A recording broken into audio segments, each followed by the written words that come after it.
All right, folks, let's talk about arms. Everyone wants arms that pop out of a t-shirt, bigger, stronger, and more defined. But here's the deal. If you just go to the gym and hammer out random curls until your elbows hate you, you're not building science-based arms, you're just wasting effort. Let's break this down the smart way. All right, folks, let's dive deep into this first key point because it's probably the biggest mistake people make when they want bigger arms.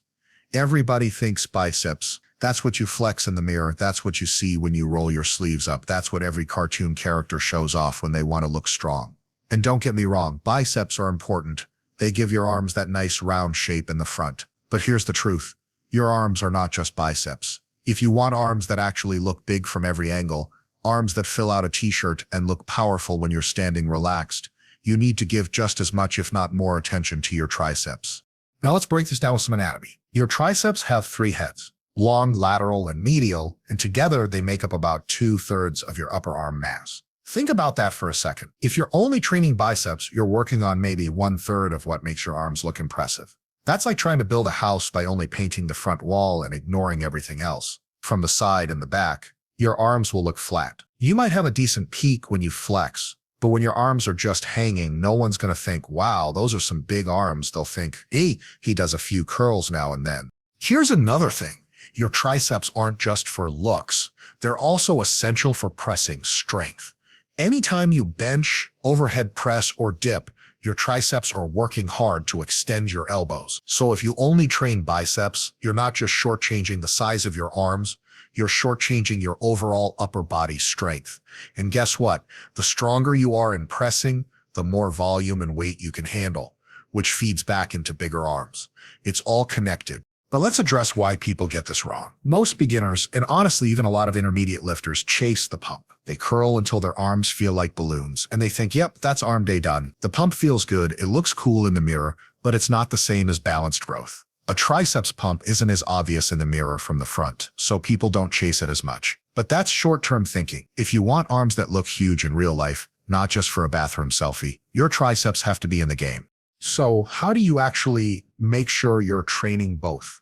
First, split your volume. If you're doing 12 sets for biceps each week, but only 4 for triceps, that's a problem. Balance it out. In fact, I'd argue most people need slightly more triceps work than biceps. Why? Because the triceps are a larger muscle group, and they can handle more work. Second, think about exercise variety. Curls are easy. You can hammer curls, incline curls, preacher curls, and you'll cover the biceps pretty well. For triceps, you need pressing variations like close grip bench or dips, but also isolation like skull crushers, cable pushdowns, and overhead extensions. Each head of the triceps activates best in slightly different movements, so if you're only doing one, you're leaving a lot of potential untapped. And let's not forget balance from a visual standpoint. Imagine you're wearing a fitted shirt. When people see your arms from the side, the triceps are what create that horseshoe shape, that thickness on the back of the arm that really makes the whole limb look powerful. Without that, your arms might have some peak from the front, but from every other angle, they'll look incomplete. That's why bodybuilders who look impressive on stage never skip triceps. They know the rear view is just as important as the front. Now here's the kicker. Your biceps actually look better when your triceps are big. It's all about contrast. A solid peak on the front looks even taller when it's set against a thick, dense triceps on the back. It's like having a mountain rise out of a deep valley. If the valley isn't there, the mountain doesn't look as impressive. In other words, by growing your triceps, you're not just making your arms thicker, you're also making your biceps look bigger. Another point to remember is joint health. Balanced arm training keeps your elbows happier in the long run. If you hammer biceps curls every week, but barely do triceps, you're creating an imbalance around the joint. Over time, that can cause nagging elbow pain, which then stops you from training arms altogether. On the other hand, training triceps helps stabilize the joint and can even reduce strain that might build up from too many curls or pulls. So balanced training isn't just about size, it's also about longevity. So if you take away anything from this, it's this: stop thinking arms is biceps only. That's like thinking legs is quads only or chest to bench press only. The body isn't that simple. If you want bigger arms, you have to train both sides of the equation. Yes, do your curls. Yes, get that pump, but don't ignore the triceps because they are literally the majority of your arm. Put in the work for both, and you'll not only look bigger and stronger, you'll actually be bigger and stronger. And trust me, when your arms start stretching your sleeves from both the front and the back, you'll thank yourself for not falling into the biceps only trap. That's when people stop asking if you lift and start asking how you train. All right, folks, let's talk about something that separates the people who kind of train arms from the people who actually build bigger, stronger arms over time, and that's volume and frequency. Most people either do way too little or they do way too much, and both are mistakes. If you want to grow your arms, you've got to hit that sweet spot where you're doing enough work to stimulate growth, but not so much that you dig yourself into a recovery hole you can't climb out of. Here's how it usually goes wrong. The average gym bro has an arm day where they do 15 sets of curls, maybe a couple of pushdowns, and they call it good.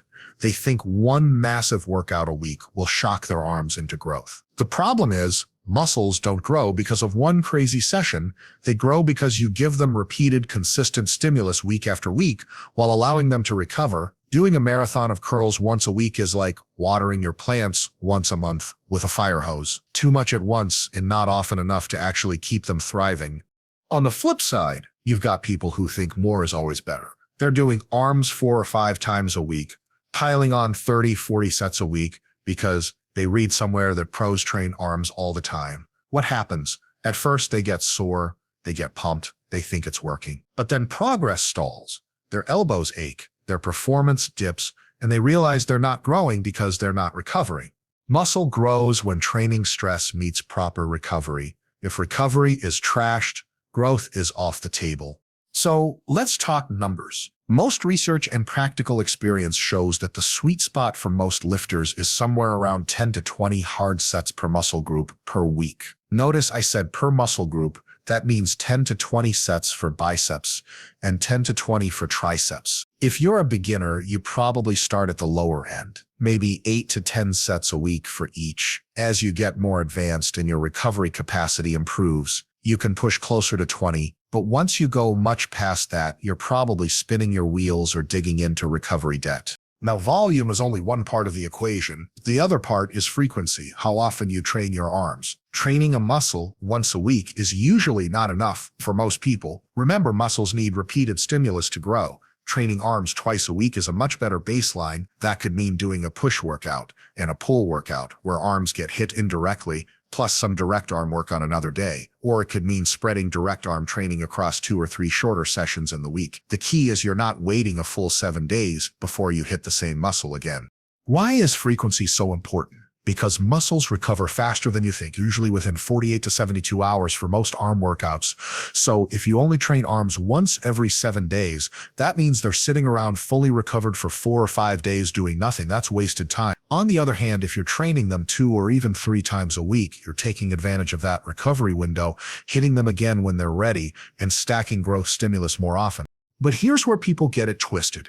You can't just crank up volume and frequency at the same time without paying attention to recovery. If you want to hit arms 3 times a week, you probably need to lower the number of sets per session so you don't overload your joints and connective tissue. If you're training arms twice a week, you can afford a bit more volume per session. It's a balancing act. The right approach is the one where you're getting stronger, you're recovering between sessions, and you're seeing progress week to week. Now, let's zoom in on what hard sets really means. A set only counts toward that 10 to 20 weekly total if it's challenging within a few reps of failure. If you're just pumping light curls while talking to your buddy, that's not a hard set. That's cardio for your elbows. Hard sets are the ones where, by the end, you know you couldn't do more than maybe 1 or 2 reps with good form.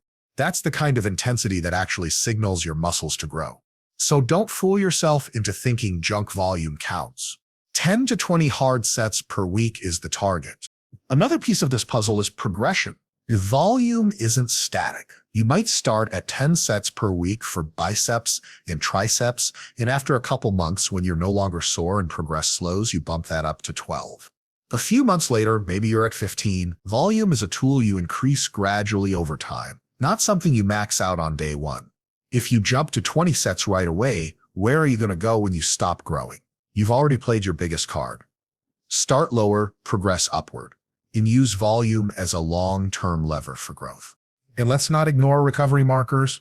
If your arms are constantly sore, your joints ache, your strength is dropping, or you're dreading arm workouts, that's your body saying, hey, too much, back off. On the other hand, if your arms never get sore, never feel pumped, and your progress is stagnant, you might need more volume or more frequency. The sweet spot is where you're challenged, you're recovering, and you're gradually improving. So to wrap this up, remember, bigger arms don't come from annihilating them once a week, and they don't come from blasting them every day until your elbows cry for mercy. They come from finding that middle ground, 10 to 20 hard sets per week, split across at least 2 sessions with progression over time. That's how you apply science-based training to arm growth. Train smart, recover well, and watch your arms actually grow instead of just getting sore. All right, folks, let's dig into something that really separates smart training from just winging it in the gym, and that's exercise selection. You can't just go in, grab a dumbbell, curl it 100 times, and expect to build bigger, stronger arms. The muscles in your arms aren't simple one-piece machines.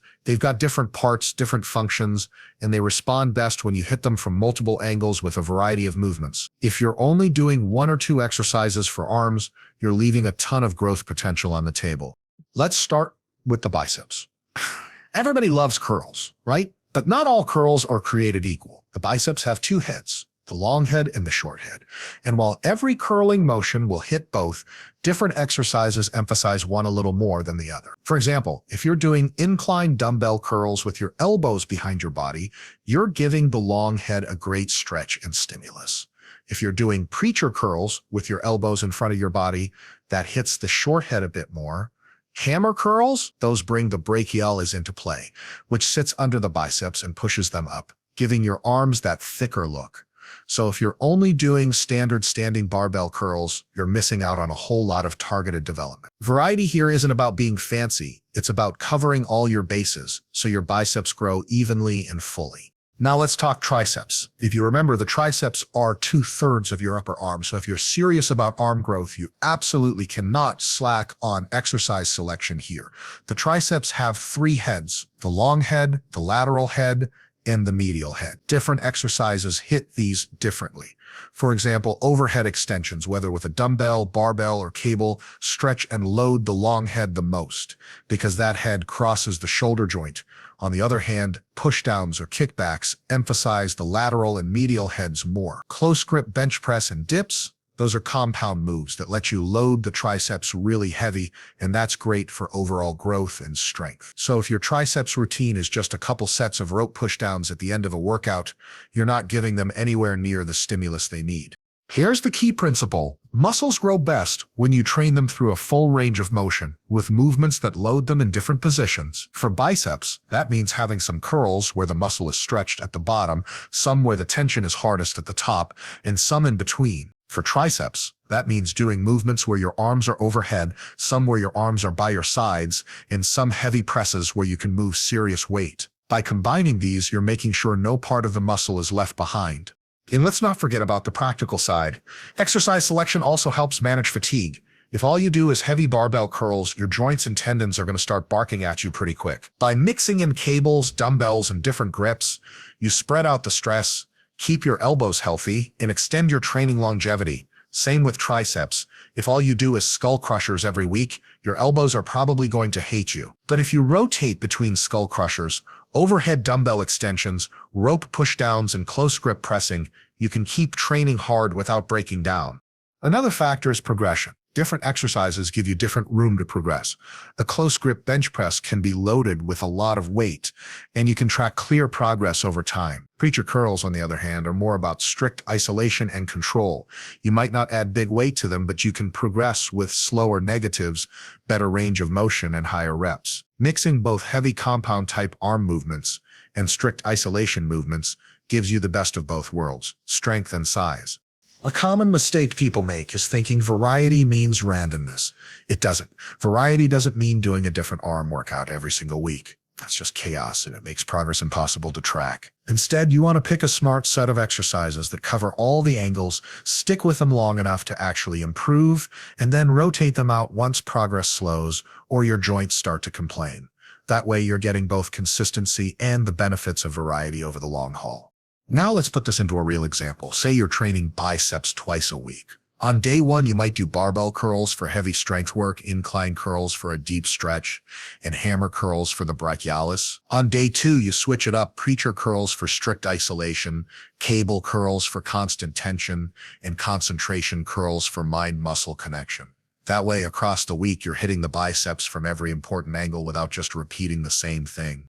For triceps, maybe you start one day with close grip bench press for a heavy compound lift, follow it up with skull crushers to hammer the long head, and finish with pushdowns for high rep burn. Later in the week, you go overhead dumbbell extensions for the long head, dips for overall pressing strength, and rope pushdowns for a pump to finish. Again, notice how that covers all three heads, includes both heavy and isolation work, and uses different joint positions. That's what smart exercise selection looks like.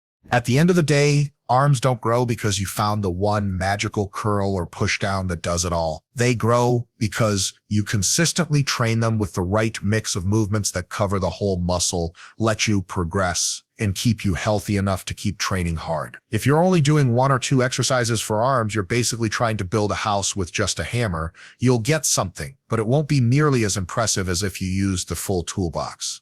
So the bottom line is this. Pick exercises that train your arms from multiple angles, mix compounds with isolations, rotate smartly over time, and make sure every major head of both the biceps and triceps gets love. Do that, and you'll have arms that don't just look big when flexed, but look powerful and full all the time. All right, folks, let's talk about the real engine that drives muscle growth. You can have the best exercise selection, the perfect volume and frequency, and you can even hit every head of the biceps and triceps like a scientist. But if you're not applying progressive overload, none of that really matters. Progressive overload is the principle that makes your muscles adapt. Without it, you're just exercising, not training. And there's a huge difference. Exercise is moving your body around and burning some calories. Training is doing something today that forces your body to be better tomorrow. That's progressive overload. So what does progressive overload actually mean? At its core, it's about giving your muscles a reason to grow by gradually increasing the demands you place on them. If your muscles can already handle the stress you're putting them under, they have no reason to adapt. Your body is very efficient. It doesn't waste energy building extra muscle. It doesn't need. But when you force it into a situation where it says, whoa, this is harder than before, then it has to adapt. That adaptation is more muscle and more strength. The problem a lot of people run into is they confuse effort with progression. Just because you're sweating and your arms feel pumped doesn't mean you're overloading them. You can get a crazy pump doing the same weight for the same sets and reps every week. But if you're not lifting more over time, whether that's more weight, more reps, or better execution, you're stuck. Pump without progression is like spinning your tires in the mud. Looks like you're working hard, but you're not going anywhere. Now, the most obvious way to apply progressive overload is adding weight. If you curled 25-pound dumbbells for 10 reps last month, and this month you're curling 30s for the same reps, congratulations, you've overloaded your biceps and they're going to adapt. Same with triceps. If you used to do skull crushers with 60 pounds and now you're doing 70 for the same reps, you're forcing growth. But weight isn't the only tool, and in fact, it's not always the best tool, especially for smaller muscles like arms where joint stress can add up quick. Another way to overload is with reps. Let's say you stick with those 25-pound curls, but instead of 10 reps, you push them to 12 or 13 while keeping your form solid. That's overload too. You've asked your muscles to do more work with the same load. Over time, small increases in reps add up, and before you know it, you've got bigger, stronger arms without having to jump weight every single week. Then there's technique and control. Most people cheat their curls, swinging their elbows, cutting range of motion, bouncing the weight. If you take that same 25 pounds and slow it down, control the eccentric, and make sure you're getting a full stretch and contraction, you've just overloaded the muscle without changing the weight or reps. That's called quality overload. Sometimes doing the same weight with better form is harder and more stimulating than adding another 5 pounds with sloppy reps. We can also overload by increasing sets over time. Remember the volume discussion. If you're currently doing 10 hard sets a week for biceps and you've adapted to that, bumping it up to 12 or 14 sets is another form of overload. You're asking your arms to handle more total work across the week, but this has to be done gradually. Jumping from 10 sets to 20 sets overnight will just fry your recovery. The smart move is to add a set or two every few weeks, let your body adapt, and then push a bit further when progress slows. And here's an underrated form of overload, Effort, specifically how close you get to failure. If you've been leaving 3 reps in the tank on curls and now you push closer, say 1 rep from failure, that's a higher level of stimulus. You don't need to train to absolute failure every set, but strategically getting closer over time is another way to keep your muscles adapting. Now let's clear up a misconception. Progressive overload doesn't mean you have to improve every single session. That's not realistic. Some days you'll be tired, stressed, or just not at 100 reps, and that's fine. Progression happens over weeks and months, not every single workout. If you look back over 3 months and see that you're curling heavier weights, or doing more reps, or handling more volume with good form, that's overload. Don't get discouraged if one session feels flat. The trend over time is what matters. Another thing to keep in mind is balance. You want progression, but not at the expense of everything else. If you're adding weight, but your form is crumbling, that's not true overload. That's just ego lifting. The muscle isn't getting more stimulus. Your joints are. Real progressive overload means the target muscle is doing more work, not your lower back or your momentum. So keep the form tight and let the progression be honest. Here's a practical way to think about it. Pick a rep range for an exercise, like 8 to 12 reps. Start with a weight you can do for 8. Each week, try to add a rep or two when you can do 12 reps with good form, increase the weight slightly and go back to 8 reps, rinse and repeat. That's simple, structured, progressive overload. For arms, this works beautifully on curls, pushdowns, skull crushers, and just about every isolation movement. It's not flashy, but it works every time if you stick with it. So the bottom line is this: progressive overload is the law of muscle growth. You can't outpump it, you can't out-supplement it, you can't wish your way around it. If you're not gradually making your training harder in some measurable way, your arms have no reason to grow. But if you consistently add weight, reps, sets, or quality over time, your body has no choice. It has to adapt. And that adaptation is bigger, stronger arms,